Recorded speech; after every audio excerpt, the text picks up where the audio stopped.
You just realized your business needed to hire someone yesterday.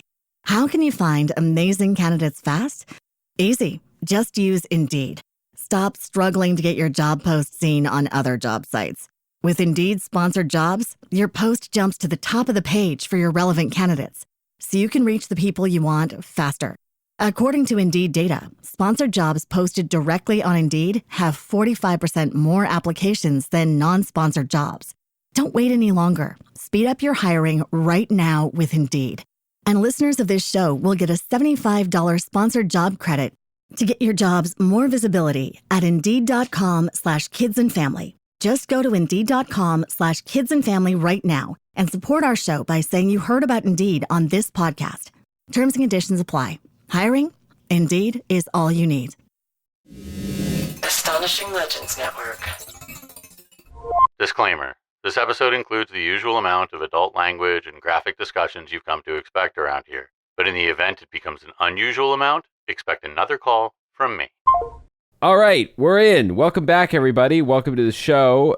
This week, we're doing something a little bit different than we have in the past. This has been, Jesus Christ, what a 2025. It's like nonstop from the fires, and then now I have my kid, who's wonderful and we love, but throwing a little bit of a wrench in the podcast researching, writing, and recording plans. So this week we have our first ever from Ed. What is this? May 2024? I think this was May 2024 when we did our first premium live stream. This is a premium live stream that we are putting out as an episode for your listening pleasure. Straight from the archives. First time heard anywhere for free. And you're going to hear it and be like, this should have been for free. I can't believe someone paid for this. No. It's the very first one. It was the very first one. We've gotten way better. I think, if I may pat us on the back, the charm is there. Yeah. The material is there. We're just a little... The only thing that's also there are all the technical errors and fuck-ups and flub-ups that that we've since ironed out in a big way. But yeah, you're going to hear microphone stuff. You're going to hear internet connection issues. But that's, again, part of the charm. You know what else they're going to hear? Our theme song. Oh, shit. People have never heard the theme song outside of Patreon before. The Scared All Time live stream theme. Yeah, it's a banger. You're gonna love it. It's gonna become meme fodder for all of you, I think. And don't think that just because we're putting out one live episode that you could just not sign up for the Patreon and hear all these live episodes. It's not happening. Well, especially since now it's really morphed in a big way into a hangout. There's a lot of hangout in this episode, but there's a lot more of a hangout vibe these days. We've got drink check. We've got all these little things we do with a lot of audience participation and check-ins these days, which you'll hear a little bit of at the beginning of this old episode, but we've really kind of honed that in and have a little bit more kind of, I guess, scared all time bingo card of sorts that we're hitting more. So if you like what you hear for this live episode, sign up for the Patreon. You'll get one of these live episodes a month. You'll be able to come join us, chat with us, talk to us, hang out with us. They're so much fun. We love doing them. I think I'm supposed to announce a date for the next one right now, but I don't know that next Thursday. It could be. I mean, we'll post it somewhere. We'll post. It'll be coming up next week because it's the end of the month, so it's that time. The other thing we wanted to announce is that we are now, and this has been long planned, but now that Felix is here, we are switching from our 10 weeks on, a month off, roughly, pattern of releasing these episodes to releasing an episode every other week, no months off. So you'll still be getting roughly the same amount, if not maybe one or two more episodes of the show every year for free. They're just going to be a little bit more spread out to make sure that Ed and I have enough time, especially working around baby stuff, to be researching and writing and recording the episodes and getting them out so that they're on a regular release pattern for you guys, for the advertisers, and for not running out of episodes, because we did 46 episodes in our first year or something, and there's a lot of fears out there, but we want this show to go on for a long time, and doing 50 episodes a year of I just said you're going to get the same amount. So we're still going to run out of fears. It doesn't matter. It's going to be great. Yeah. But yeah, it feels like a loss, but it's actually a gain for you guys. It's a gain for all of us. So yeah, that was a long time coming. But that said, very constrained for time with the baby being brand fucking new. So this week we've decided, like we said, to pull something from the archives, give it to you guys, see if you're into it. But also, more importantly, less work for me this week, less work for Chris this week. And so, let us know. Yeah, and genuinely, if you like it, sign up for Patreon. That's how we'll know you like it. Yeah. And if you don't, keep that to your fucking self because, people who do like it, and they don't want to hear, your naysaying. Yeah. And we don't actually do audio-only versions of this normally. So there are chapters in the episode description. So at any point you're like, oh, these guys are just talking to the audience. I want to hear a story. I want to blah, blah, blah. You can find all that in the chapters. Just jump to story 1, story 2, story 3. The full video will be available as well. And that video will have corresponding chapters to the audio-only version. Just so you have that option in case you're like, what the fuck are they talking about or looking at? True. But I did try it. But the first episode actually has less than other episodes of moments that are truly like visuals important. Yeah, well, we've gotten a lot better at bringing up visuals during the show and showing it to the people who are on stream. So there's more to be missed in later episodes if you were just hearing the show. Exactly. But this first one, we didn't do a lot. And this is also a good look behind the curtain of what the show sounds like before you get it, with all the ahs and ums and weird pauses and me going to the bathroom and fucking Chris doing whatever the fuck he does. So, if nothing else, this is a good thing to listen to so you can really appreciate what I do. Yeah. So anyway, that's everything I've got to say. Chris, do you have anything before we get into this? Before I play young baby versions of us? I do have, it's going to be like Muppet Babies version of us. Our voices are so much higher. No, I have one timely piece of news that I did want to call everyone's attention to, just because the world's in rough shape right now. So one thing we definitely want to see is that 2 days ago, by the time you're listening to this, a rare Doomsday fish from the deep sea washed ashore in Mexico. It's an oarfish, which is a very cool looking big white sea serpent-y kind of fish. And according to Mexican folklore, it can be a harbinger of doom. And the guy who recorded this happening on video saw the fish coming to shore, and according to the Washington Post, he recalled that the fish seemed confused, and so was he. What are you doing? Hayes said aloud as he filmed. A fisherman nearby says, he's come up here to die. and then they try to put it back in the water, but it did a big loop and came back on the shore. The fisherman figured that the fish was disoriented or distressed, so he collected it and announced he was taking it to a marine biologist, which I highly doubt. I think they probably... We're eating Doomsday tonight, baby. Yeah. Doomsday taco on the beach is a great way to go out. There's also, in terms of weird fish dying...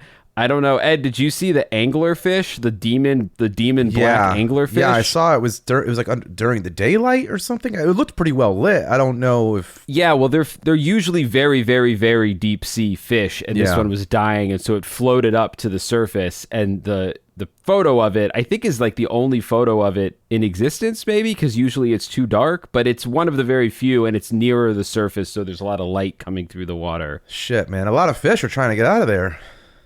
Yeah, what's going on in the ocean? I don't know. How many minutes to midnight are they down there? Yeah, the Sebastian moved his shell clock. The marine minutes to midnight, which is, I think that was a cut song from Little Mermaid. All right, guys. Well, with that, enjoy this look at us live. Enjoy the theme song. It's a moral gray area, but a lot of people like it. We'll talk more about that in the episode itself. Hey, look, it's Chris and Ed like you've never seen them before. Now you may have never seen them. Can you believe you're actually seeing them? What time is it? It's time to start the show. So grab a beer if you're able, because these guys are actually here. This isn't a podcast, it's actually happening. Scare all the time, live where anything can happen, where the only thing to be afraid of is if it's not as good as the well-produced weekly show you've come to know and love. But hey, let's find out together. Now for real, it's time to start the show.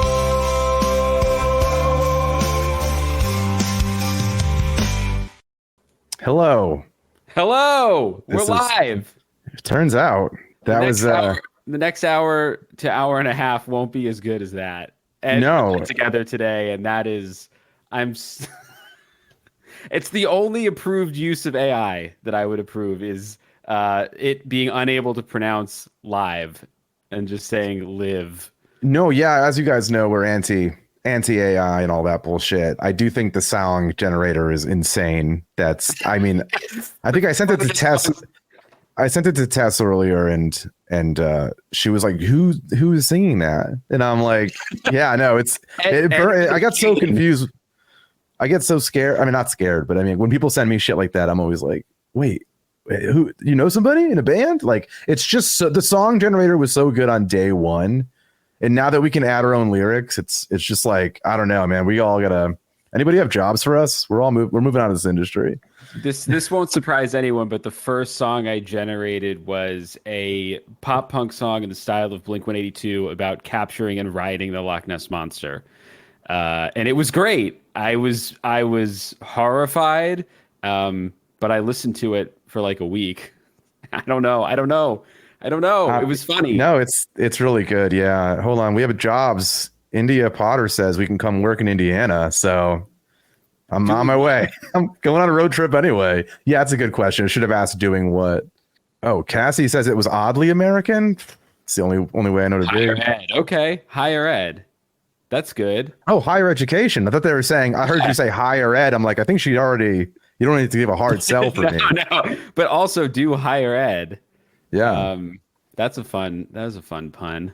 I can probably get a job doing higher education. I have a bunch of years. I worked on Emmy-winning television shows. Oh, nice. That's pretty cool, India. I do multimedia for online school at BSU. Hell yeah. So let me see who else we got here. I sometimes feel like a higher ed teacher with all the research that I end up doing for this podcast. It's like writing lesson plans about the least important things in the world. For your worst student. You have to make them really dumbed down. So welcome everybody. I think we're gonna end up chatting for just a few minutes before we start some of the stuff that we research and prepare, just to give people time to file in the future as word spreads and more people listen and show up on when they're supposed to on time and stuff. We'll get started more promptly, but might as well take time to say hi, Samantha. Cardamon. Yes, Samantha. I feel like you've been ride or die from pretty early. I want to say you were in maybe the first 100 Facebook follows, maybe.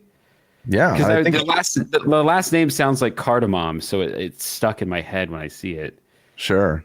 Yeah, and I think I just definitely sent something in the mail to you the other day. So it's good to see the name again. It's good to see the name popping up. It's old school. Astonishing Legends gives a vote of approval here, as you can see. So yeah, hey, well, let's do this. Whoever else is who has access to the chat that's watching, give us a wave so we can see who's here and we can say hello. Don't feel like you have to.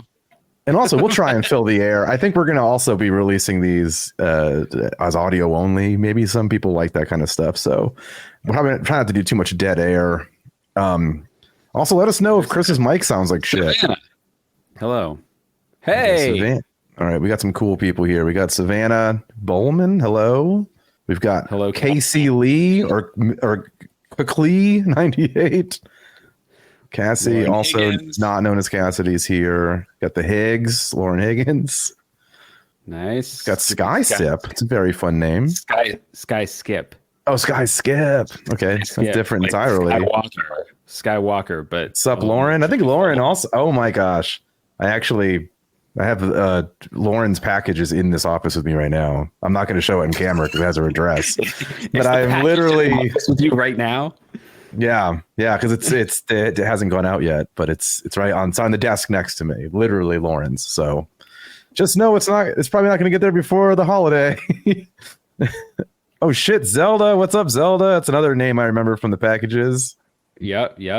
Oh, Cassie's asking if we're getting frog content tonight. I think frog content probably will be, you won't hear them in the background. Ed would not allow me to broadcast from somewhere that you could hear the frogs, hence why I'm in front of the Amityville house. But we will, part of the fun of these live shows and the AMA, I don't know if any of you have asked AMA questions yet, but part of the fun of AMA and the live show is like, as we do this more and we start to get a hang of it, we'll start theming these a little bit. So I would not be surprised if in the not too distant future, we have a very frog heavy live episode where we talk about frogs. I can talk about my favorite species. I can talk about the different kinds of frogs that I've owned, the frogs I'd like to own, the terrariums I've designed for them in my head already. Speaking of designed pieces of material, I don't know what I'm saying, but Jen, hey Jen, our buddy Jen's here, and she says that she's also anti-AI, which is a great stance to take. But she likes the theme, says it slaps. So it does slap. I would never have used it. I would never have gone back on my such staunch anti-AI stance unless it was like, this is so good, I have to use it. The only thing that bums me out about it, also, hello, Scott. Scott Philbrook is here. We have a bit of a celebrity in the house. Ooh. He's using a purple wave hand. He's listened to our episodes, but it makes me nervous to podcast live in front of the world's greatest live podcaster, Scott Philbrook. Yeah, it's gonna be. We have a lot to show. Oh yeah, we're gonna be doing a live show with him. So this is like a trial run. Anyone who's going to Monster Fest will definitely see us with Scott and Forrest doing something. We don't know yet. It'll be the first time. Well, I guess we got on the holiday thing with them together, but I was just saying, I think it's other than that, it's gonna be the first time we've ever podcasted with them. Oh, India's gonna be at Monster Fest, so we'll see you there. Amazing. One of the all-time great, well, not great. Remember that guy who gave us a review that was like, Ed sucks because he interrupts Chris all the time or whatever. Yeah, well, there's one of our very few bad reviews. This guy is mad that Ed interrupts me, which is what you people are paying for, is for the interruptions. Let's be real. And that's true. But he refused to even say Ed's name, and at the end he said, I might even know his name if he didn't interrupt so much. So yeah, no, that's not why I was bringing it up, and that's not. We don't need a dramatic reading of the guy's review, but it's funny is that he's just like, man, this guy's a bummer. But then he mentions, the reason I bring it up is he mentions the Christmas episode, Astonishing Legends Christmas episode. And he was like, which is weird because I actually thought Ed was great on the Christmas show. He didn't say my name, but he was like, oh, I actually thought that guy was great on the Astonishing Legends Christmas show. So he's not the worst all the time. And I'm like, oh, thanks. Crazy. But yeah, but that's so far we've been pretty fortunate with a lot of really good reviews though. And this is a trial run though, so hopefully nobody thinks this is what the show's going to be like. Your mic sounds insane. I just realized that I have it's nearly time to start background still on, so let's adjust that to it's fully been started. There you go. Looks good. Thank you. Thank you. All right. Well, I think we've given the people some time to shuffle in, so we can dive into some of what we've got to talk about today. So we're hold on. We should mention, by the way, because it sounds like, in case people don't know, I'm sorry to interrupt, is that Tess, I think, is saying that she's the person behind the people on the mics. And in case people don't know, I can't imagine if you're here this early in our live shows, you don't know who Tess Feifel is, but she's producer extraordinaire, Astonishing Legends, longtime researcher, and then I think probably holds a couple other titles there. Well, if anyone wants, we'll bring her in later in the show. It's fine. This episode, I'm saying, but we'll definitely have her come on some live shows. But she's the best. So if you don't know her, she's great. Truly. Thank you, Tess.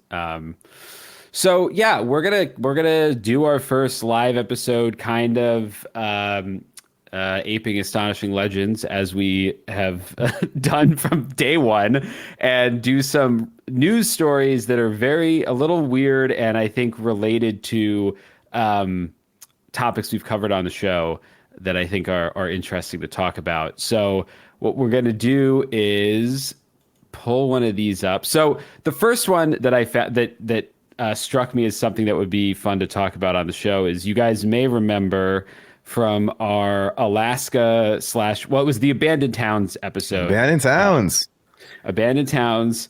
One of our early experiments in podcasting. We actually released that episode way after we recorded it. Yeah, should we reveal that here? Exclusive? Exclusive. We almost didn't release that episode because it was the second we recorded, and we had no idea. Second one, yeah. We had no idea what was like a good episode or a bad episode. And I remember we finished, and just the air in the room was like, Ed and I were both like, how? Yeah, I was disappointed. We were like, we fucked up. Like, we should not have made a podcast. And then Ed was cutting it later, and he was like, I think it's actually good. And now it's one of our favorite episodes. So it has become one of my favorite episodes. Samantha says it's her favorite episode. I guess I'll just assume Samantha's a woman. Hello. It could be Sam the guy. I don't know. Either way, thank you, Samantha. It's also one of our favorite episodes. That episode makes me laugh a ton, and it's just so funny that, like you said, we were so disappointed when we recorded it, and it was like, maybe we need more. We just need more or better. We actually have. There's a bunch of bonus content from that episode. We have 2 more pretty big stories and an interview that never came out from that episode. Oh, that's right. Yeah. So people will get that at some point. Eventually. Yeah. But the reason this article reminded me of that episode is because you may remember a discussion in that episode of the Nantignuk, or the Galukagoo, as Ed called it. Oh my God. Which was a Sasquatch type creature that was loose in the woods, smashing people to pieces. And I noticed this article because this was sort of another person who had been found smashed to pieces in the woods, but the culprit was not the Nantignuk. It was not a Sasquatch or criminals. In this case, it was a moose, which killed this guy in Alaska when he was attempting to take photos of her newborn calves. So this guy also was very old. He was a 70-year-old man. I'll read from the article here. It's not very old anymore. That's true. But old enough that, you know, if you have this happen to you, you're not going to recover in the hospital. Yeah, okay. A 70-year-old Alaska man who was attempting to take photos of 2 newborn moose calves was attacked and killed by their mother, authorities said on Monday. And this was posted May 20th, so just the other day. The man killed Sunday was identified as Dale Shorman of Homer, said Austin McDaniel, a spokesperson for Alaska Department of Public Safety. The female moose had recently given birth to her calves in Homer, which I guess is Homer, Alaska, is the place where this happened. For sure. Was that one of the places you went, Ed? Were you in Homer, Alaska? I was never in Homer, but there's I want to say a singer-songwriter. I wish he was more famous, named Ellis Paul, who is just awesome, but he has a great song about Homer, Alaska. So that's why I think of it. Shout out to Ellis. Well, hell yeah, dude. We should get Ellis on the show, dude. We should. Ellis should learn, if he hasn't already, that you do not want to approach a moose immediately after it's given birth to try to take pictures of its young, because that is what Dale Shorman did, and that is when the cow moose attacked Dale, said the Department of Public Safety. The attack happened as Dale and his friend were running away. The second man was uninjured, and he did not witness the attack. So, and this is the part that reminded me of the Galukagoo, authorities cannot say if the moose killed Shorman by kicking or stomping him or a combination. So I mean, you want to get it right on the forms. So yeah, and it makes me think that whatever they found of this guy was in pretty bad shape. If either kicking or stomping via moose occurred, and they couldn't tell which it was, but they pronounced him dead at the scene. The cow moose left the area, and I don't think they've killed the moose or anything, which is awesome. There's another story in here in this article. In 1995, a moose stomped a 71-year-old man to death when he was trying to enter a building on the campus of University of Alaska Anchorage. Did he work there? Did the moose work there as like security? That's the image I get, is that like he went to try to go open the door and the moose came out of the building. Which is what happened. Got you. Witnesses said students had been throwing. This is terrible. Witnesses said students have been throwing snowballs and harassing the moose and its calf for hours. And the animals were agitated when the man tried to walk past them. So, well, yeah, hours. Is it because the moose was like in the building and so it couldn't leave? I don't know. Like, how come the moose just sat there and took it for hours? I don't know. I think it was outside the building. I don't think the moose was in the building. Oh my God. We got a moose in here. Let's throw snow at it. Like, that's so ridiculous. But yeah, Alaska, there ain't nothing going on up there. Is this Alaska as well? Yeah, this is on the campus of University of Alaska Anchorage. Yeah, there's nothing going on up there. So maybe they did like trap a moose and throw snow at it. I don't know. Terrible. People should not spook moose or get between a mother and her calves, said the department. These moose will become unpredictable and work to protect their calves at any cost. So all this to say, there are things that can tear you apart in the woods of Alaska that are much less dangerous seeming than a Galukagoo or a Nantanook. Moose are seemingly pretty fucking rough in and of themselves. So, and they're also huge, man. I saw a few when I was up there. They're really big. They're really, really big. Yeah, I don't know that I've ever seen one. I've definitely never seen one like in the wild the way you did. I'm trying to think if I've ever even seen one at a zoo or anything and how big they are. I've seen videos and they're like walking down along highways and they're like, their legs are almost as tall as the car.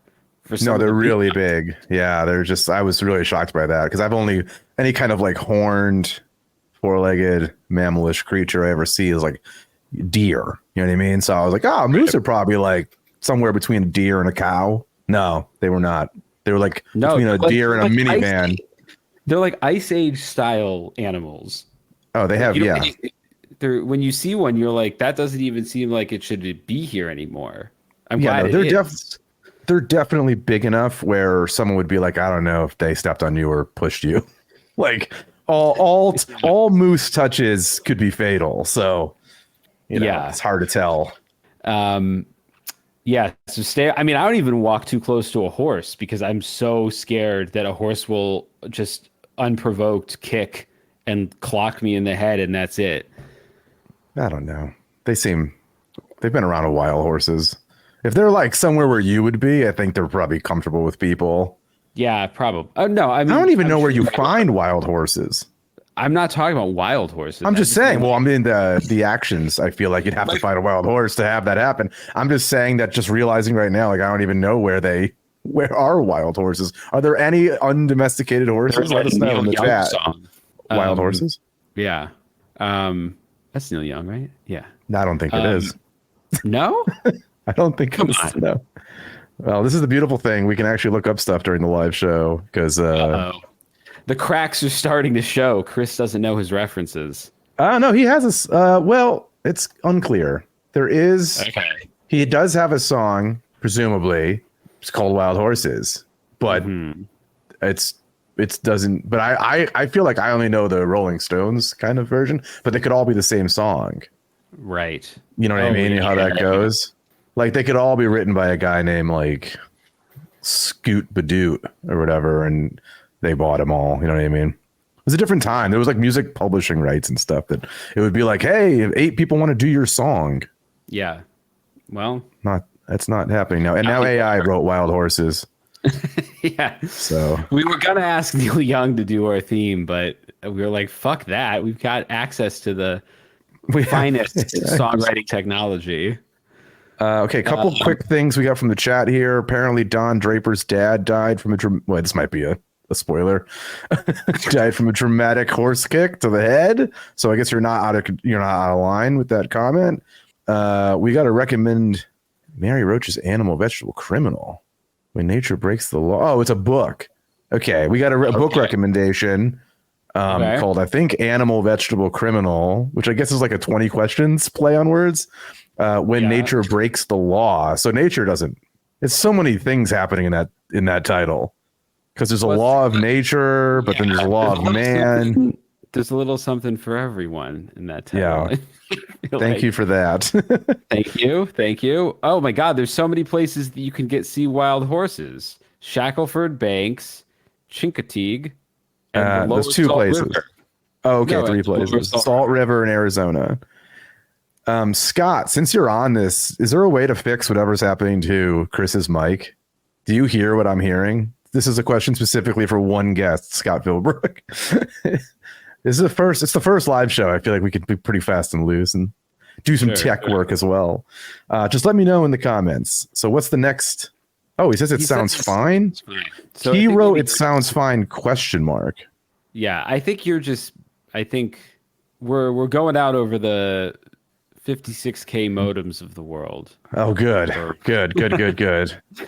see if we could set up an AOL away message for when we leave this. No, I'm just saying by the time it gets to the other side, I mean, I'm not sure that it, Okay, good. But, yeah, what a weird thing. We're just learning a lot about live shows right now, and I'm glad that we have like our 14 most hardcore fans who will put up with it. Absolutely. Guys, this is going to be a moment that gets talked about in the future. The time we got on the first live show.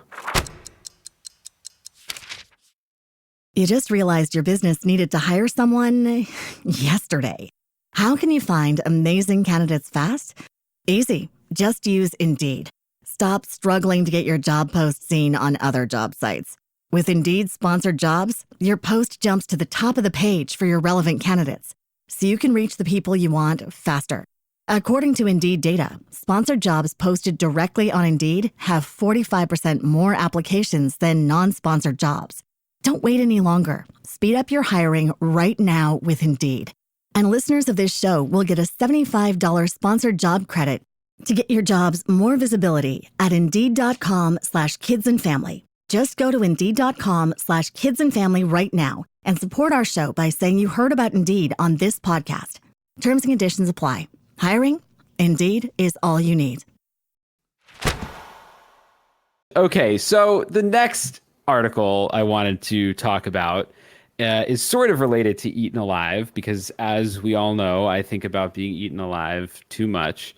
And that episode, we've really talked a lot about how vicious wild animals are, and that's true. But I also, sometimes my heart is warmed by stories of animals that are shown a bunch of love from a human, and they develop some degree of trust and safety, or whatever version of love is kicking around in an animal's head. And so this story kind of leapt out to me. I guess it's the opposite of eaten alive, but this is also, it's not just a public interest story. It's sort of an ask to help solve a crime. So the article was published on NPR on the beginning of the month, May 3rd. And the headline is, "Have you seen this emotional support gator? Wally's owner says he's lost in Georgia."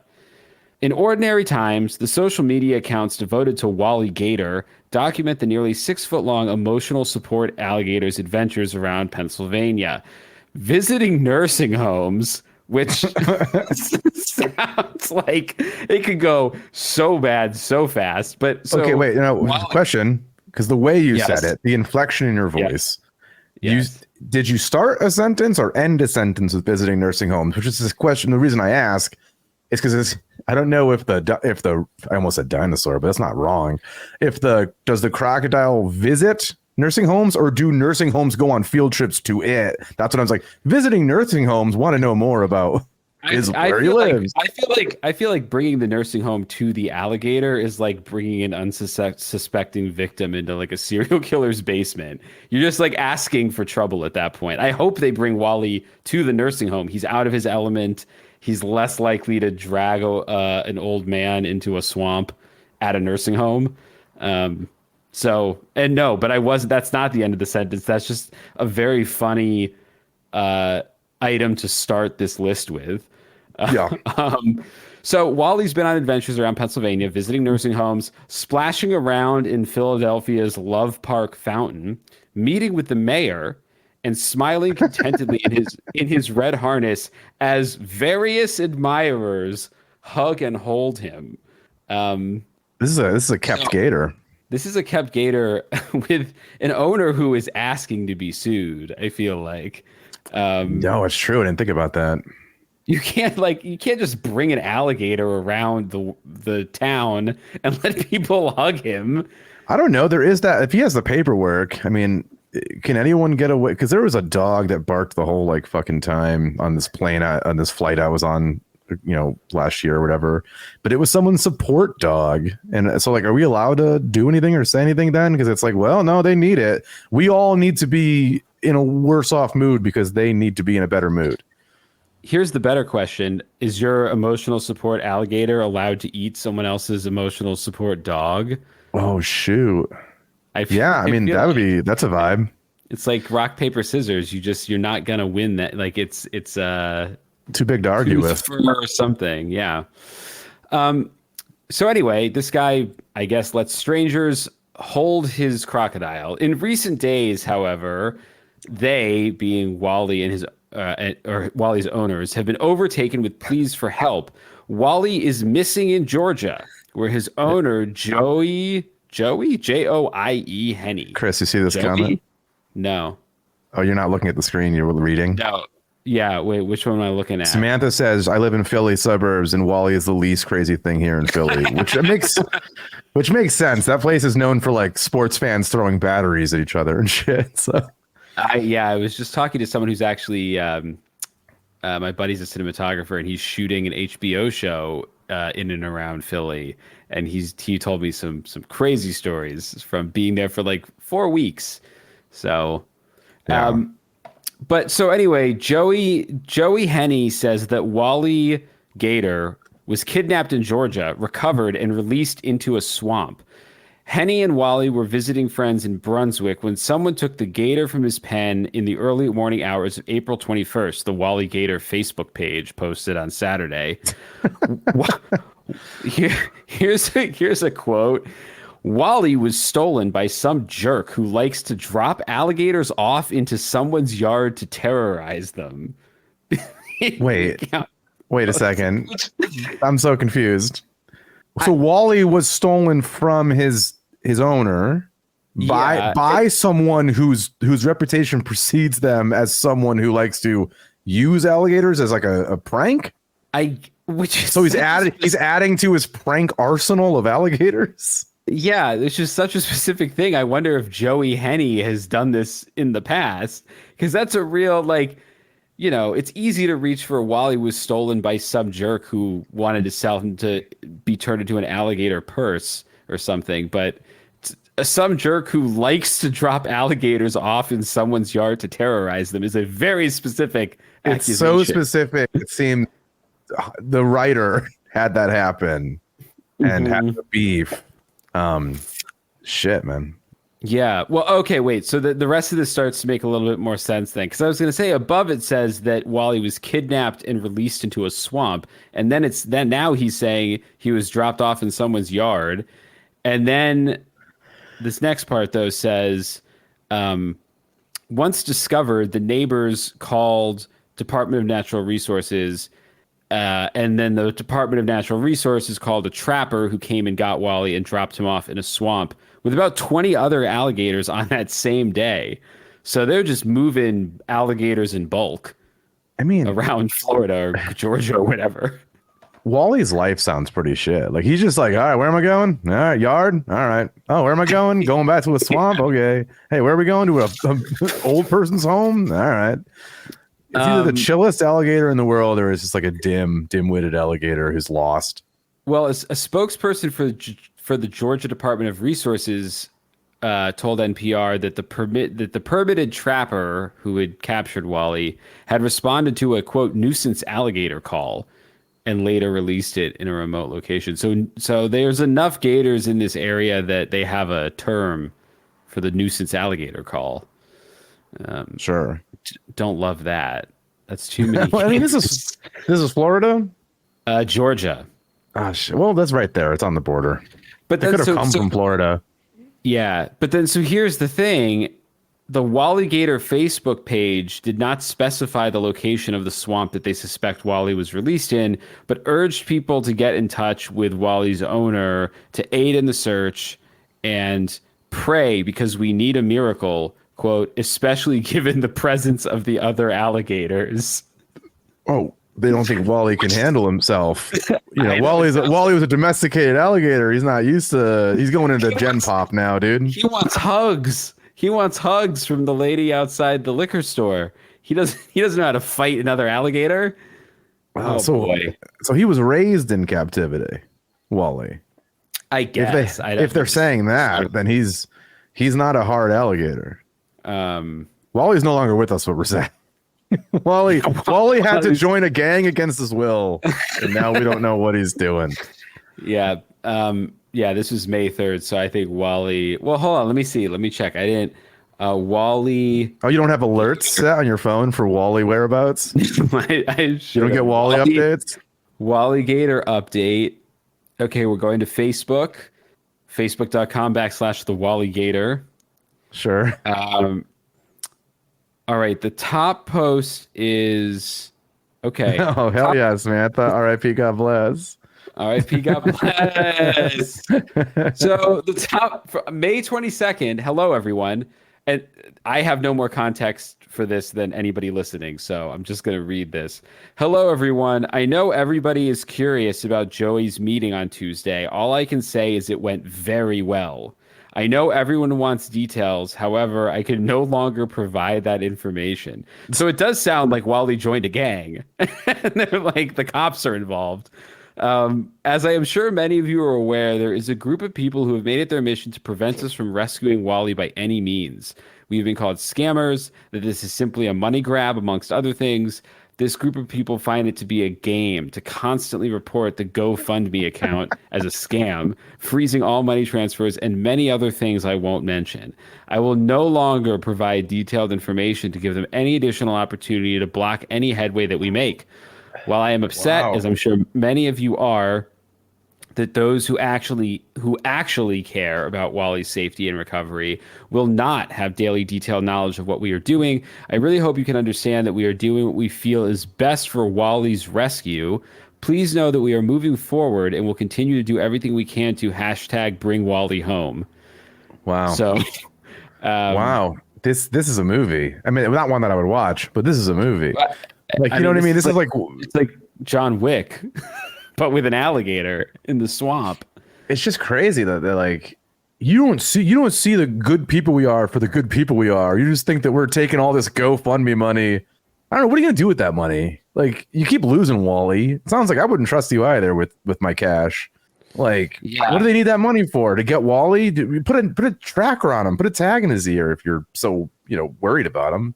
All I know is that they have 96 comments on this post and 644 reactions. So, holy shit. If we could be half as popular as the Wally Gator page. We'll never be at the Wally level. Probably not. Wait, where the fuck is Wally? So the phone number listed on the Wally Gator page is a 717 number, which is Central Pennsylvania. I thought they were in... Oh, right. No, they were vacationing in Georgia, but they live in Central Pennsylvania. That's right. Oh, my God. But Wally's in and around Georgia and Florida, right? Like, Wally's whereabouts are very likely in Georgia. So these are people... And I only asked that question because I thought you would answer faster, honestly. Is like... It's weird that it's like if you get on a plane and go home from Disney World, and then you're like... I can't get this one person I met out of my mind at Disney World, or this one support dog. And it's like, I know we're sitting in Pennsylvania and it doesn't matter to us. It's not in our backyard, but like, we need to make a GoFundMe and like find this fucking alligator. Like, what connection did you have with Wally in your short amount of time that you are now multiple states away, still thinking about him, still trying to like get out, like... As of Friday, nearly 400 people had donated more than $10,000 to an online fundraiser supporting travel costs, advising costs, and possible legal and veterinary costs. So, a lot of you wouldn't have to do that if Wally just had some supporters down the road. I got to get you a business class ticket to go see Wally because you happen to live in Central Pennsylvania. It's weird. It does come across as weird. Listen, if you're famous on the internet, you're famous all over the world, man. It doesn't matter. It doesn't matter. Okay, I'm being told that in England, or I guess the UK, Where's Waldo is called Where's Wally. Oh. Yeah, that's news to me. I smell a children's book. I think it is a children's book. They are called Where's Wally. I think they just maybe translated as Where's Wally. But in America, could I publish a book called Where's Wally and it's just a hidden alligator on every page? I mean, they're going to come for you with that GoFundMe money. That's definitely towards legal fees, it said. They are. Oh, shit. Oh, my God. Okay, so get this. Wally, I'm sorry. I should not have besmirched Wally's good name. He was the visual reference for Alligator Loki in the Disney Plus show Loki. Wow. You mean the one that just looked like every alligator I've ever seen? Yeah, apparently that was Wally. That's ridiculous. You could just tell the newspaper that. Exactly, You're right, dude. No, it's an alligator. It's like, you know how many mice are walking around those little mazes being like, Stuart Little's based on me. Tons, I bet.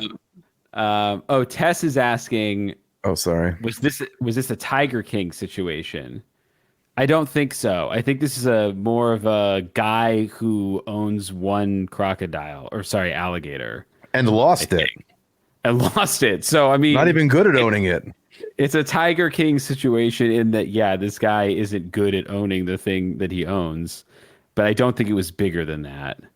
All right. So we got through Wally. That's a Wally update, everybody. Wally. Actually, you know what I can do? I haven't done it in a while. Let me see here. While you figure that out, I'm going to do... Look at this. Look at this fun thing that's going to come up on the screen. Boom, Wally update. Ba-ding! Got that out too late. Oh my God, I have so many like Astonishing Legends on here. I use Bozo Alert a lot. People who are just listening to this when I finally get an audio-only version up, I'm playing with buttons and things are coming up on the screen. Who do you use the Bozo Alert for? Scott and Forrest. There you go.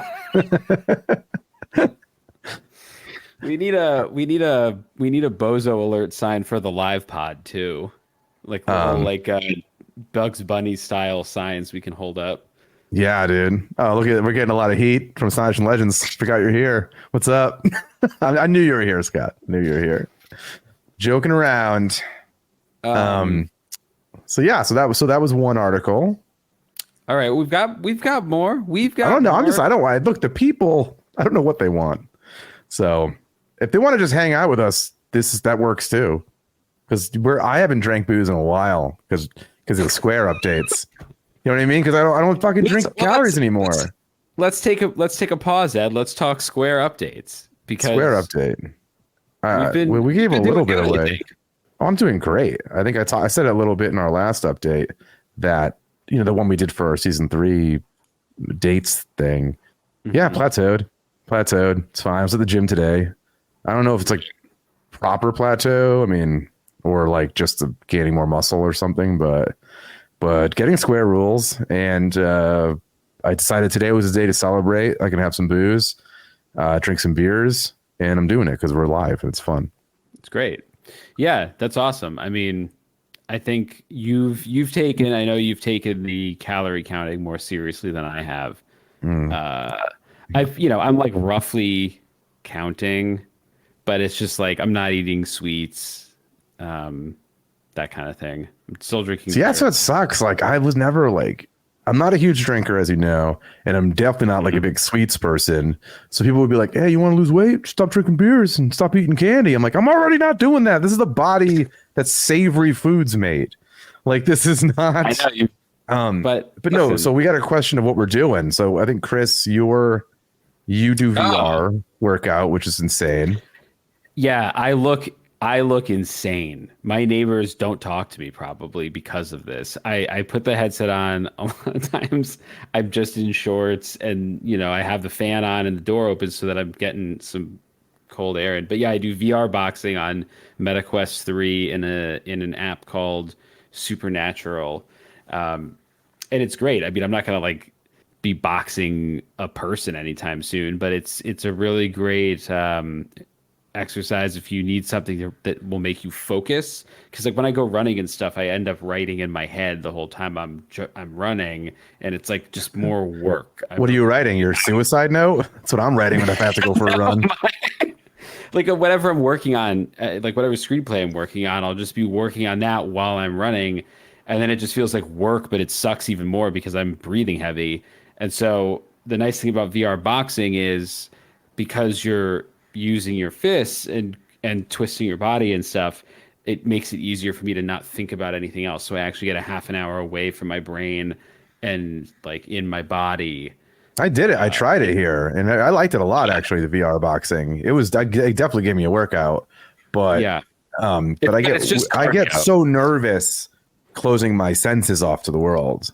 It's like I had a girlfriend, as you know this, maybe for a birthday a bunch of years ago, who like wanted to. It was a really fun birthday actually, and we had a bunch of surprises. She had a bunch of surprises planned, but she would do this thing where she's like, "I'm gonna blindfold you to this next thing."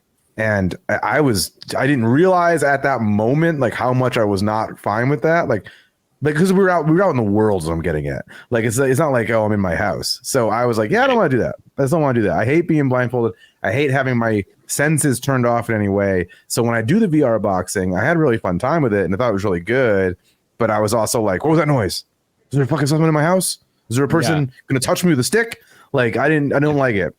I make sure my doors are all locked because I will occasionally have, in the middle of exercising, I'll have the thought of like, what would it feel like if someone was just like came up behind me and plunged a knife like into my chest or something, and I would be like freaking out and like trying to like hit the side of the thing so that I could do like see-through mode so I could see my killer, but I probably wouldn't be successful because my hands would be all slippery with blood.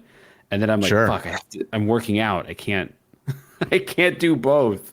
So yeah, because of shit like that, you know, it wasn't intrusive thoughts, wasn't my reasoning, but I go to the gym. I just go to the gym. I go to the gym and I lift 3 days a week, and I do like strictly cardio at least 2 days a week. So that's what I'm doing. And the Square update is, I don't know why I'm not losing weight more, but that's the update. By the time we get to Monster Fest, people are going to be like, is fucking Zac Efron here? And it's going to be like, no, God. Dude, it's fucking Ed, and he's here to live podcast with Astonishing Legends. It's going to be wild. I'm really excited for Monster Fest. I am too. I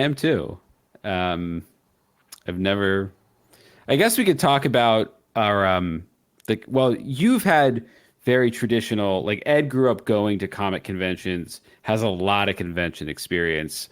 I didn't go to conventions until I moved to LA, and I was working for a horror company called After Dark.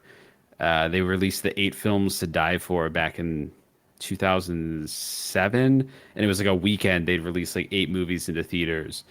Anyway, it doesn't matter. But they had a Comic-Con booth, and so my first and my only Comic-Con experiences are working the con. And then I went to a Fangoria convention, a bunch of other things, and it was a fun way to experience a convention, but very different from just attending. For fun. So we'll see if I lose the love of cons after this, because I'll be working. But no, I mean, it's gonna be fun. Hopefully, I'm sure everyone's gonna come up to talk about Astonishing Legends, and it'd be cool if like one person was like, "Hey, I'm here for Scared all the time." That would be very exciting. Yeah. Well, I don't want to make any promises, but I'm pretty sure we're gonna have stickers. Oh no, we're gonna have shit to give away. I don't think we're even charging. I don't think we're even charging. I think we're just giving stuff away. Just giving it away. If you figure out how to get to Ohio on your dime, you get a sticker. You get a button. Yeah. All right. Wait, what's Gen Con? What is? Hold on, Sky Skip. What is Gen Con? Let us know what that is, and then maybe if it's within the area, I'll come to any con. Sorry. So they'll probably let us know, Chris. You can continue with what you're saying. They're just India says Gen Con is in Indiana. It's tabletop games. Oh, what? I just donated a poster this past Christmas to a really cool tabletop game, just all games in general, store in Brooklyn, New York, called The Best Place? Fuck, no, I feel bad. I think it's The Last Place on Earth. And they were huge fans of The Last Man on Earth, a show that I had worked on for a long time. And I had a poster from season 1 that was signed by the whole cast. And when I saw these people on Instagram, they were like, they had mentioned that they named the store after their love of the show, blah, blah, blah, blah, blah. So I reached out to them being like, hey, I have this poster that I don't need. Do you want it? And they were like, fuck yeah, we definitely would want it. So I went there in Christmas, and they have a really cool store that really is genuinely like, people go there and play board games every day and night. And they have like in their, like, it's packed, man. It's crazy. And they like rent it out for private parties. And they just had a 4th year anniversary, I think. It's like, I can't believe there's a huge market for people who really like just adults playing board games. Yeah, there's a writers group I meet with once in a while. And they meet at a place called Geeky Teas and Games in the Valley. And they just expanded from a decent sized shop into an old bank because they're so popular as a place for people to go play card games and board games. And they showed me, they have all these themed rooms. So they have like a mausoleum and a Dracula's castle if you're playing a horror game. They have rooms that are designed to look like spaceships if you're playing a sci-fi game. Yeah, they really pulled out all the stops. It's pretty cool. Yeah, I mean, I'm not like a big board game guy or whatever. I see this is in August 1st through the 4th. So I think I'll have already driven back to California by that point. So I guess I'm gonna miss it. I'm gonna miss it in Indiana. Oh, not to throw you off, Ed, but Dante the Goaf, he's an hour late, he says. But hello, Dante. What's up, Dante? Welcome. Look, you're working on Scared All the Time. Yeah. Welcome to the show. This is a very loose first episode. So we're reading some articles, we're giving updates, we're just kind of hanging out. So yeah, this is you missed nothing is what I'm getting at. Well, except the theme, but we'll play that again at the end. Yeah, we'll play it again at the end. All right, so let's do what do we got next here? What's next on the docket? Related to airline disasters, this is one of the scariest things I really could possibly imagine, because it is basically the worst case scenario of as bad as a flight can get without literally crashing. You just experience what feels like probably hours of terror. This happened a few days ago, I think just like 2 days ago in the middle of the week. This article is from NBC News. The headline is Passengers Recount Turbulent Terror on Deadly Singapore Flight. Passengers on board a Singapore Airlines flight that hit, quote, severe turbulence have described their terror as the plane dropped thousands of feet before it leveled off and made an emergency landing in Bangkok. I saw people from across the aisle just going completely horizontal, hitting the ceiling and landing back down in really awkward positions. Zafran Esmir, 28, told Reuters Wednesday. I mean, horizontal in the air is already an awkward position. Yeah. Asmir, a student, added that people were, quote, getting massive gashes in the head as the Boeing 777 making its way from London to Singapore dropped in the sky.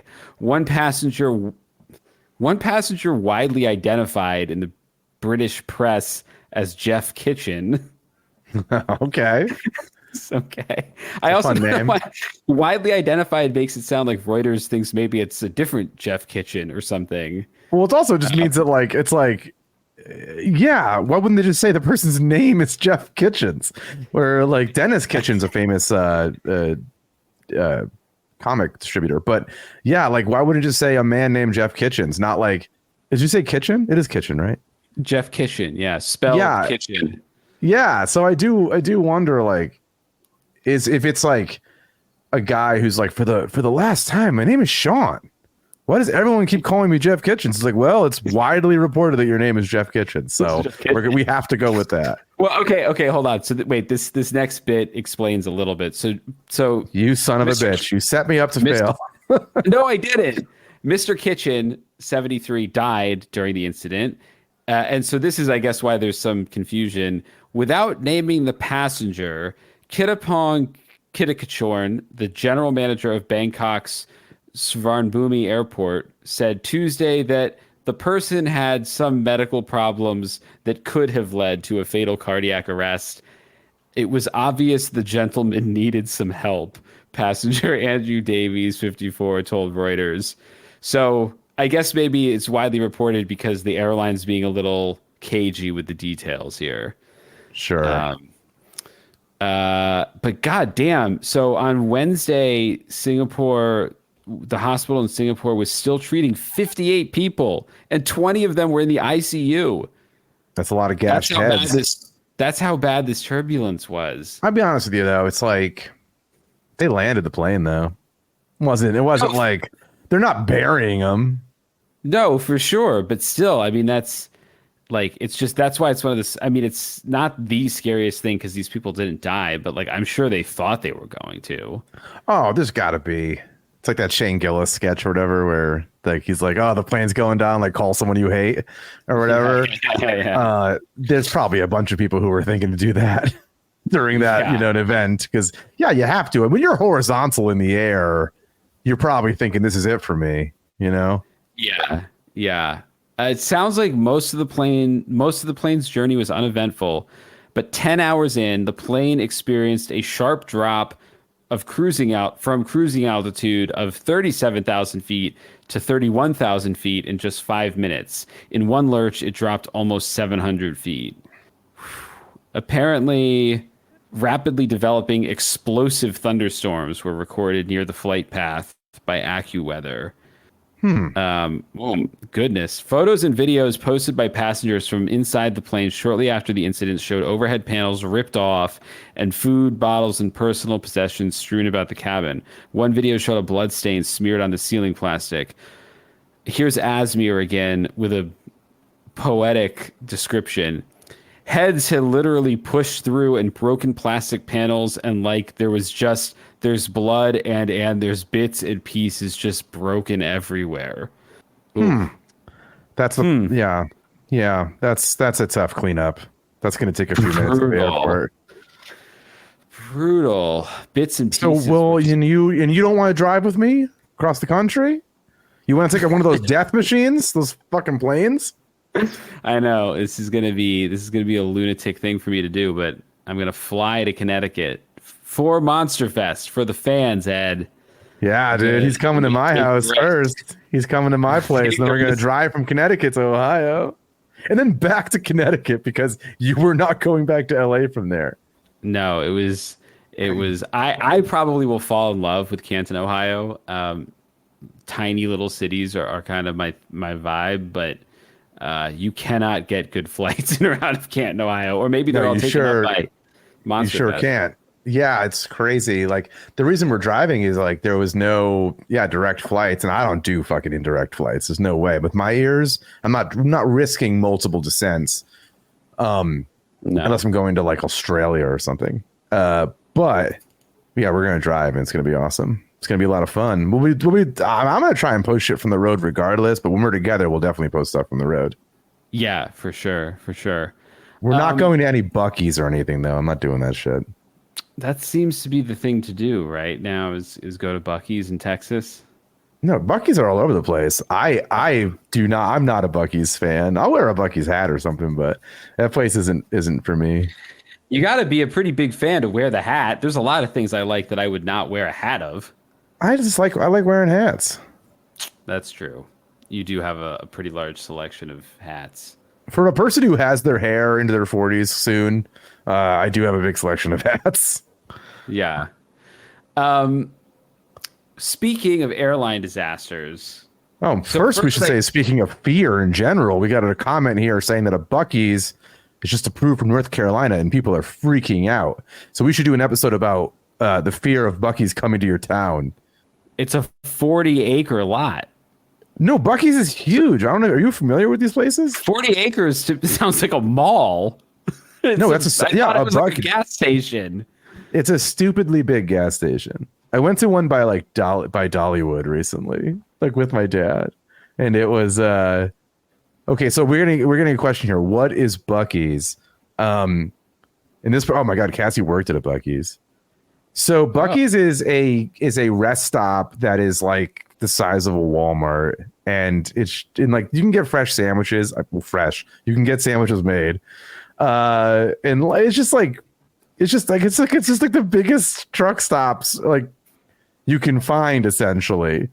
Yeah, it's okay. Yeah, Cassie nailed it. Station mall. Yeah, Cassie nailed it. Said it's pretty much a gas station mall is exactly what it is. I saw some pretty grisly sights there at like 8 a.m. The phrase gas station mall is giving cellar door a run for its money. Yeah. Gas station mall. Okay, so Scott's saying that the one coming to North Carolina is going to be 75,000 square feet. That is entirely too large for a Buc-ee's. That's a size for a theme park. Yeah. This place is a theme park, but it's also just every, roadside attraction I've ever been to. It's just like, hey, we're selling kind of unmarked beef jerky, dried fruits. But they have like fresh food stations. Again, fresh is strong. Description. Fresh is a marketing term in this case. Yeah, it's fresh with quotes, but it's just like, hey, what if we took all these places that you're used to going to, like the alien jerky spot on the way into Vegas, and just made it like so fucking big, like just so unreasonably big. That's what, like, hey, do you want to lose your kids at a gas station? Like that, come to Buc-ee's. What a Ed, you should be a copywriter. Oh shit. So someone else has gone to the one by Dollywood. Yeah, I don't know why that was we weren't even going to Dollywood. Although we did end up going to, so right by there, so there's a Buc-ee's, and then there was like some like world's largest zip line that I think had closed down. It was like a post-apocalyptic scene. And then the world's largest knife store my dad and I went to, because we were like, I don't need any knives, but like world's largest, I'll check it out. And then we were like, well, we might as well go next 20 minutes and just like look at the Dollywood sign. So we did when we drive. The last time I drove across the country, I had my dad with me. Nice. Well, okay, wait, where were we? We were looking at comments. We were talking about Buc-ee's. Sky almost stopped at the knife store too. India, I've been to Pigeon Forge.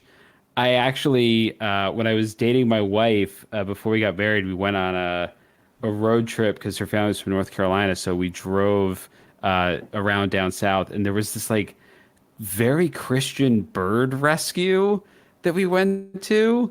And it was, I forget what the place was called. It was like, I want to say it was like Parrots Unlimited, but that's not it at all. But it was just like, it was like they had like Bible stations or like little like Jesus quotes everywhere, but they were also a bird rescue.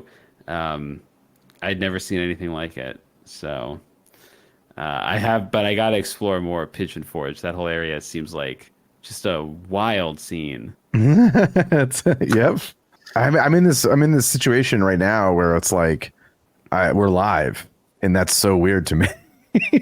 Because I'm like, normally, so just a little inside baseball for you guys. Also, inside baseball might be a term for not everyone, but little behind the scenes, if you will, is I pee every episode we record.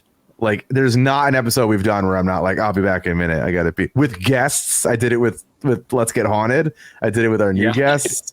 I'm like, I just always have to pee. I have what my ex called a peanut bladder. Just a tiny little bladder. We're going for like 2 hours, so we're gonna be going. Do you need to go pee? Yeah, I'm gonna leave you guys with Chris, I think.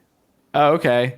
Yeah, so I'm gonna let you guys hang out with Chris for like 2 minutes, just long enough to use the bathroom, wash my hands, and I will be back. And you guys, this is really what the experience of what the show was like to be made. Mm-hmm. This is huge. Be right back. And then you'll come back and I'll go get another beer. Okay, bye. Oh, hell yeah, dude. Leave us. BRB. But don't leave a lot of like dead air for when we have to do this as an audio only. I won't. You just realized your business needed to hire someone yesterday. How can you find amazing candidates fast? Easy. Just use Indeed. Stop struggling to get your job post seen on other job sites. With Indeed sponsored jobs, your post jumps to the top of the page for your relevant candidates, so you can reach the people you want faster. According to Indeed data, sponsored jobs posted directly on Indeed have 45% more applications than non-sponsored jobs. Don't wait any longer. Speed up your hiring right now with Indeed. And listeners of this show will get a $75 sponsored job credit to get your jobs more visibility at Indeed.com/kidsandfamily. Just go to Indeed.com/kidsandfamily right now and support our show by saying you heard about Indeed on this podcast. Terms and conditions apply. Hiring? Indeed is all you need. No dead air. I should just get a couple of different like documents to read for when Ed leaves me alone. I'm going to check the comments here and see if you guys have any questions. Human break. I worked at one. Okay. Yes, Scott. I do think I'm going to catch Ed on Mike saying something pretty good one of these days. I don't know if it'll be as good as Killed Them All, of course, but the problem is then Ed has the audio, not me, so he'll just delete it. But Cassie dropped something in here about we should look into the story of Chief Osakola's head. It's pretty messed up. His physician kept his head in a jar at his home. So I assume the physician took the head after the chief died, or was the physician taking his head the cause of death? I don't know.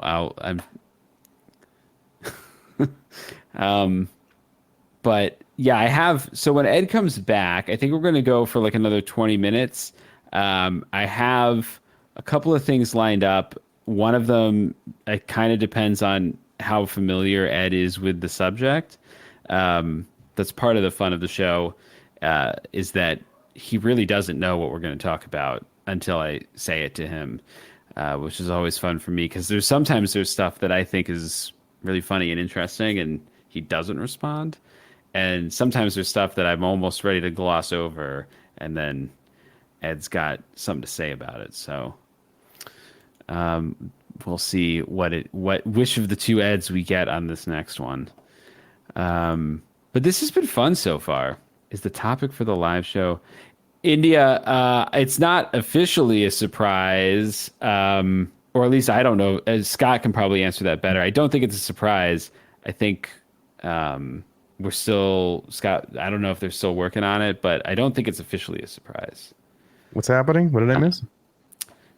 India was asking if the topic for the live show at Monster Fest is a surprise, and I was trying to explain that I don't think so, but Scott just said it's a surprise through lack of organization. That's true. That's true. Most things are a surprise for me on all these shows, so it's fine. Yeah. I'll roll with the punches. I'll handle it. I was just explaining that you really don't know anything we're going to talk about. Like this next subject, because we've vamped long enough. Like this next subject, the other thing I wanted to talk about, Ed, and you probably have some knowledge of this, is what do we feel about the Boeing whistleblowers dropping dead? I think it's an interesting time in history.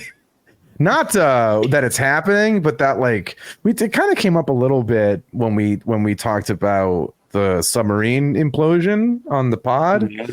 Where it was like my take on that was like I had never seen prior to that event just a unanimous who gives a shit from the world. Mm-hmm. And where this one is something where I feel like we should give a shit, but it got kind of that same public response of like, nope, moving on, doing, well, I guess that guy definitely died from a company, killed him probably, but yeah. I mean, and then there was a second one. I've been loosely following these. I haven't been following like beat for beat. I told you the story of the guy I drank with at the bar who works for Boeing, right? Who works on like the factory floor for one of the Boeing plants. I don't know if you did. Yeah, it was so Tell good. People. Yeah, so I was talking to this guy whose name and description I won't give away because he's a real person. Oh shit! See you later, Tess. Tess has to hop off. Good evening. Bye, Tess. Thank you, Tess.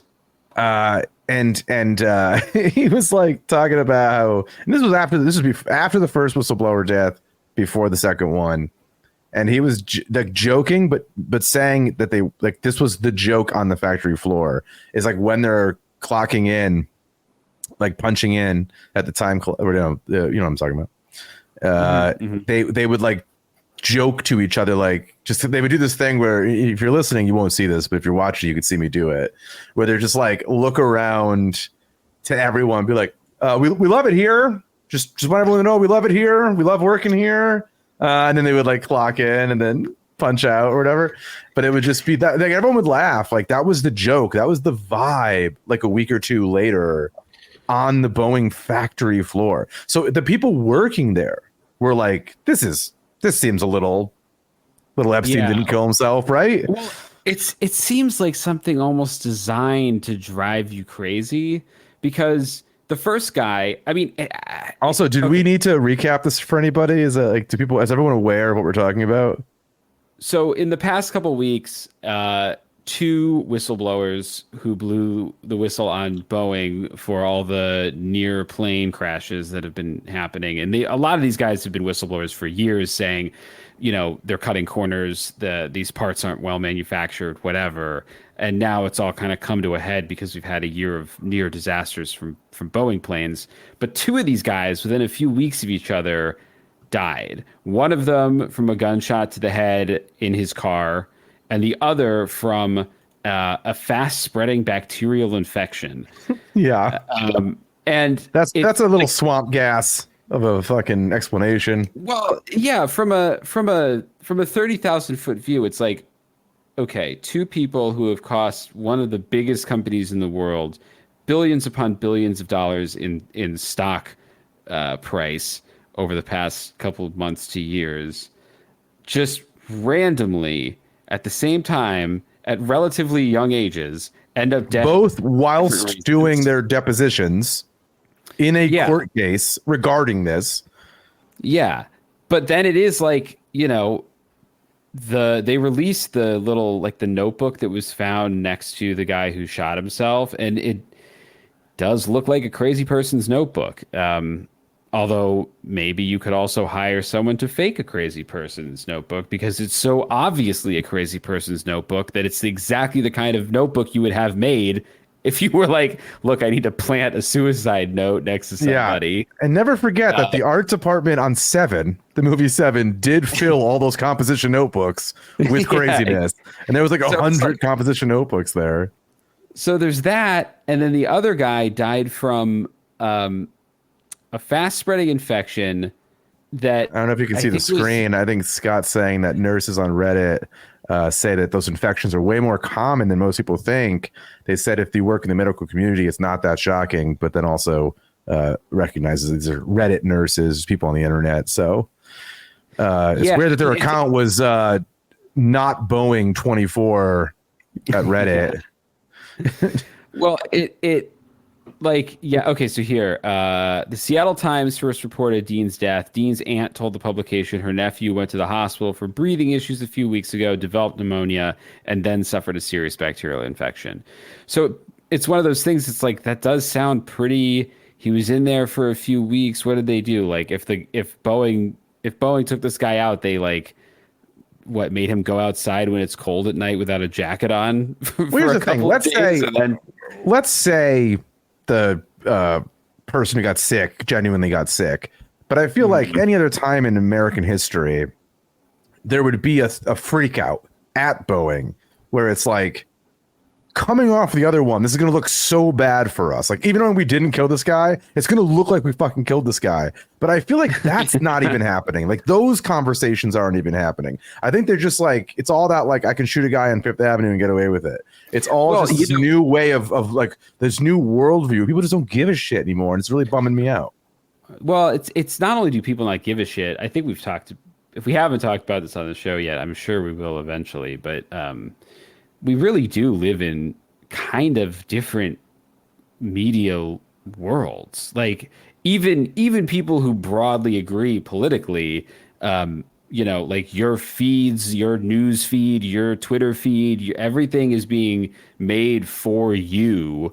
So, the you can kind of believe whatever you want. I mean, I remember I was talking to my writing partner at some point about a movie that we have that ends with like yes, we got the incriminating footage and we aired it on the news and now everything's going to be okay. But it's like, that would never even work anymore. Anything you aired on the news, half the country would just be like, yeah, that's not fake or that's not real. You know? Yeah. And here's the thing, I had to make a YouTube account for us to do this tonight. Like I had to basically make sure that Scared All the Time had access to or was approved to do live show, whatever. And the thing I find so interesting, I'm glad it's there, I guess, but they ask you now when you're posting a video, did you use AI to manipulate or fake or trick any aspect of this? And it's great that they're asking. I don't have to fucking hit yes, I guess. I mean, there's nobody. It's like my favorite Simpsons sign. It's like, do not enter or do. I'm a sign, not a cop. So it's like, I guess I could just hit no, but it's good that they're asking, but it's scary that they feel that they have to. Right. Because especially in an election year, honestly.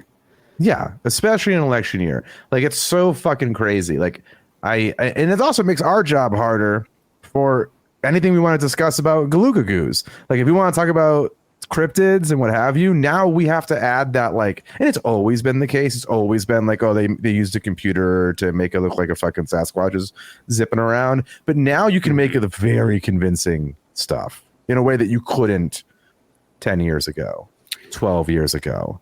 Yeah, well, and you can also get it, whether you're trying to seed it to people on purpose or not, you know, like there's a lot of, I'm in a lot of UFO and alien subreddits, and like there's a lot of videos that circulate that I don't even think were made with the intent to deceive necessarily, but they circle and circle and circle within those communities because it's being fed back to them by all their algorithms. So like you keep seeing the same videos over and over again, you keep being kind of fed the same, what do you think of this? Over and over again, and it's easy to just kind of get into these echo chambers where everyone is like, "Oh yeah, that's real." Well, I mean, I just ran into this the other day. Like, I didn't run into it in the sense that I was actively watching the Joe Rogan Experience, but I was watching a person comment on the number of fake Joe Rogan Experience clips that like look and feel like Joe Rogan Experience clips, like from his podcast. But it's just an AI voice to kind of harken back to the opening we did in this episode. It is just like an AI voice of Joe Rogan, and it sounded super convincing to me. And so that's going to be so tough. Yeah, the more people like that, or any broadcaster who has, you know, I mean, here's hundreds and hundreds of thousands of hours of their voice exists. So. Yeah, I was going to say, like George Noory. Somebody could fake George Noory's voice and, you know, like put it out into the, and I mean, George, I'm sure, would immediately be like, that's not me. But, you know, like you could easily spread to anyone who's broadcast for that long. You've got, they're done. Yeah, I mean, I don't even know how we got on this subject, but it is, we'll get off of it, but I will definitely be doing, for anyone who's interested, a couple AI episodes. We had a really good conversation, Chris and I, on a drive to get a whiteboard that he got quagmired into a quagmire with me. It took longer than we wanted to go pick it up with the pickup truck, but we talked a lot about like AI, and not even just in the way you'd think, like Skynet type of shit. We talked about like commerce and marketing and just like a bunch of really weird big ideas that I think we'll definitely do stuff, if not this season, season 4 for sure.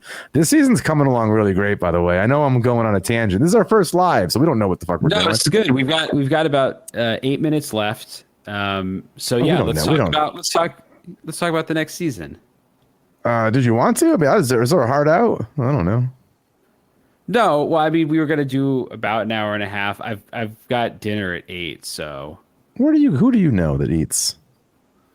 Who that eats? Most people. Yeah. Most of the people I know. No, season 3. Yeah, I don't know. I don't know what tonight's plan was. We've derailed it, and I'm fine with it. Hopefully, everyone's having an okay time hanging out. Yeah, season 3 is really coming along great. I thought season 2 was a lot better than season 1, and I think season 3 is shaping up to be better than season 2. And we have some guests that we can't announce yet that are really rad. Yeah, we've got cool guests. We are opening with a couple of like highly requested fears. Yeah. And I would say the research for all of them has turned up at least, a handful of things that are things I didn't know about these topics. So there's some really interesting stuff. There's some stuff that'll keep you up at night. And yeah, I guess we got to figure out what episode are we at now? 4 or 5? We got to figure out the next one. That sounds like a Chris problem. It is a Chris problem. But sometimes I know you like input into what the. I mean, let's look at Ed's big inputs. Homunculus. That was the. Ed got to because it put something on the board and it ended up being weird and gross and short. I liked Homunculus. That made me laugh. For sure. No, as the longer we do this, the more homunculus style fears we're going to touch on. Because, I know something that we talked about at the beginning of this is, there's lots of fears, but also we got to have some fun with, not every fear is going to be able to be deadly or something because there's only so many of those that you can really talk about. So the topics will continue to, they'll always have a connection to things that we're afraid of. But totally. I at least want to lean to the most interesting topics we can, even if they're not, on front of mind fears. Sure. So we'll see. We have someone said that they started Let's Get Haunted because of our collab. Oh, good. Well, hopefully you're enjoying it. I was listening to the Epstein stuff at the gym today. Their 3-part Epstein series, which I've been enjoying. I don't know.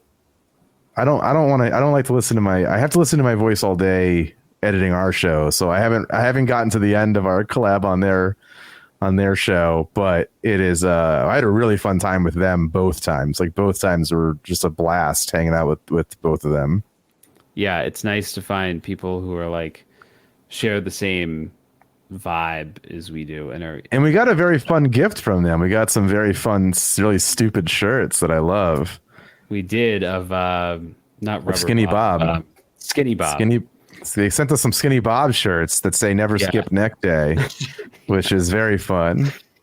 Yeah, and in return, we sent them Bermuda Triangle shirts from Bruce's website. Bruce Gerson.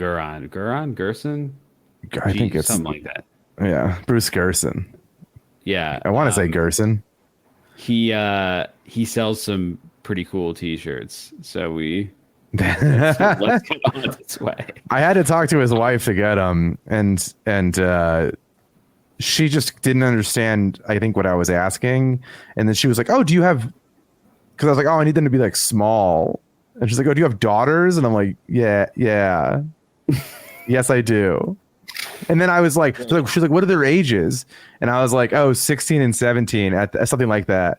And then I realized, like, as I was saying it, I'm like, "That is not enough time. Is that enough time to have?" So I said it like I was like, "Oh, Irish twins," and then she said that she has a couple of those in her family, and it worked out. But it was just like this real. I felt like I was like I had to like put on a role. I had to play a character. I didn't want to. I also want to be like, "Hey, we make fun of your things you're known for. Well, you send us some sure. shit." I mean, that makes sense. But it would have been normal until you were questioning the ages of your fake daughters, and I'm sure they were like picking up on it. No, of course they weren't, dude. I'm a professional. I professionally talk. It was fine. Yeah. No, you're definitely not on a list anywhere. So this has been Scared All the Time Live. Is there anything we did hit? Is there anything we didn't hit that you were excited to talk about, and but you're so hungry that it's difficult to get it out? I've got one more here. We'll go over it because I pulled it, and we've got time. This is not. Look at this fucking person who wants to add this to the bingo card. I guess this is not a recent. Did you see it? Mm-hmm. Ed seems to always put himself into awkward situations. They wrote. Add that to the Scared All the Time bingo card. Okay. What was I going to say? Oh yeah. This last article is something that I was really excited to find because As you all know, I'm from Pennsylvania. I talk about Pennsylvania a lot. I love central Pennsylvania, and I love monsters. I love cryptids. And I did not know this. I found an article called Monster of the Susquehanna, published May 6, 2019. And it's a guy, Lou Bernard, wrote this article about a weird, barely seen monster living in the Susquehanna River, which is the river that goes past Harrisburg and 3 Mile Island, near where I grew up. It was known as the Kettle Creek Monster, the West Branch Dugong, or as I prefer, the Susquehanna Seal. Most of the information comes from an article in the Daily Democrat from February 27th, 1897. The article described the travels of a creature that existed back in the days before the valley was settled. It was said to have swum into the Susquehanna River during a time of high waters, possibly an unrecorded flood. Finding prey plentiful, it continued to swim upstream until it got stuck along the Susquehanna, now limited to the area between present-day Lock Haven and Kettle Creek. The article didn't contain much of a physical description. It was said to be a marine animal or sea monster, but very little else was described.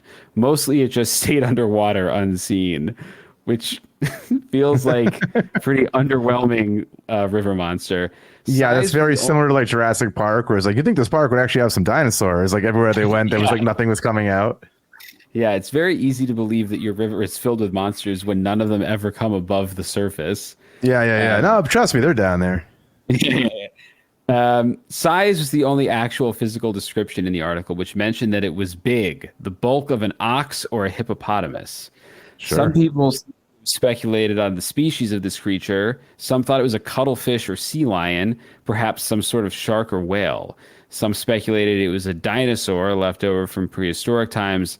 A labyrinthodon, ichthyosaurus, or hadrosaur were possible ideas pitched for this. I don't know why you'd pitch a hadrosaur. That was like what the duck-billed dinosaurs or hadrosaurs. They don't look anything like. I mean, they were in and around the water, but I mean, it's that person probably got caught off guard, like that woman asking me how old my kids were. Yeah. This article mentions that it was, quote, terrible, and further commented that it, being the Susquehanna seal or the West Branch dugong, it was like something out of a Jules Verne story, the article said. He was not the form or image of anything else on the earth, speculating that it may have not actually been trapped in the river, but swimming back and forth to the ocean through a series of underground caverns. It was definitely audible, however, making noise at night. People reported hearing it howl and thrash in the dark. The Daily Democrat said, those who have crossed the animal's path heard its terrible roar, his disturbing the waters and lashing them into a foam.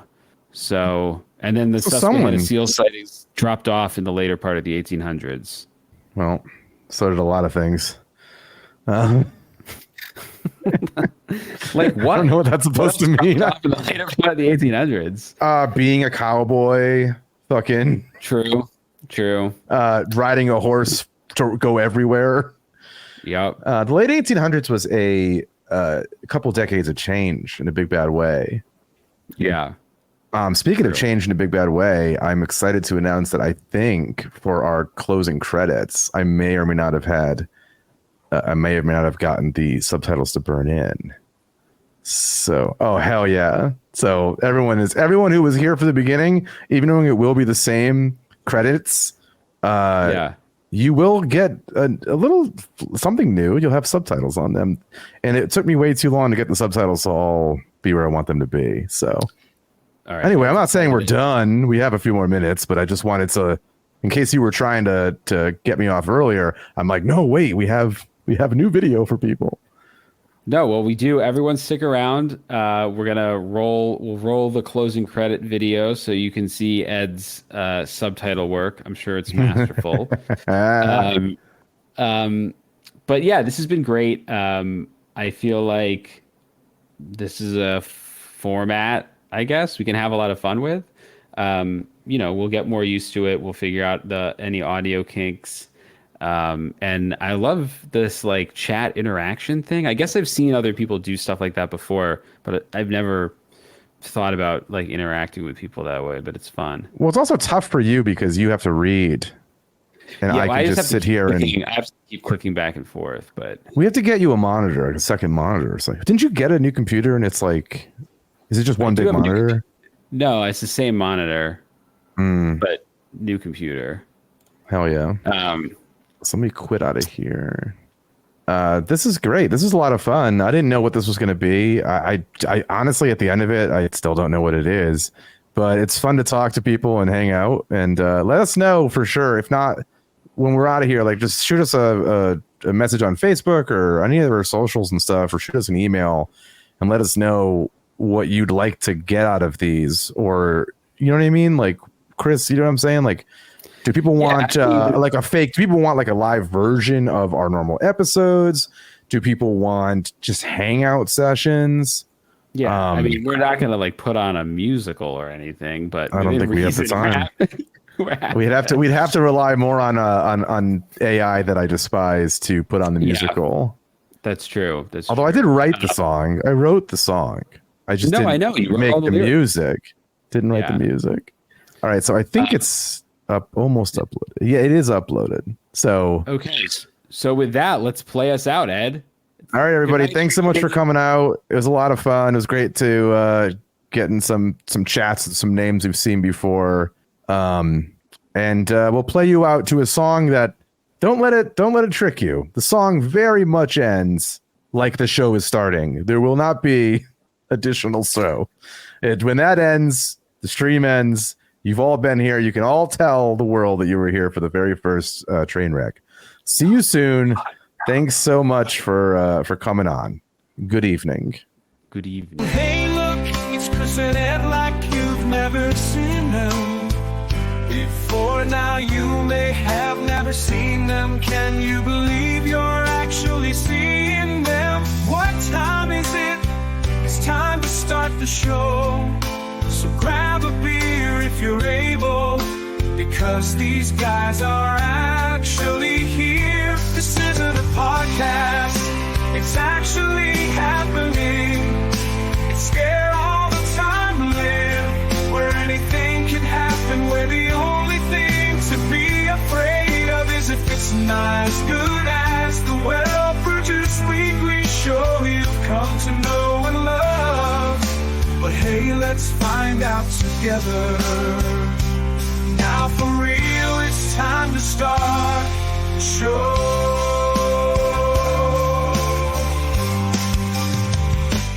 So there it was, Chris. The end of an era. I mean, the beginning of an era. The beginning of an era. The beginning of another era, a new baby-fied era of Scared All the Time. But yeah, I hope you guys enjoyed it. Yeah, it's fun / cringy / insane to re-listen to it.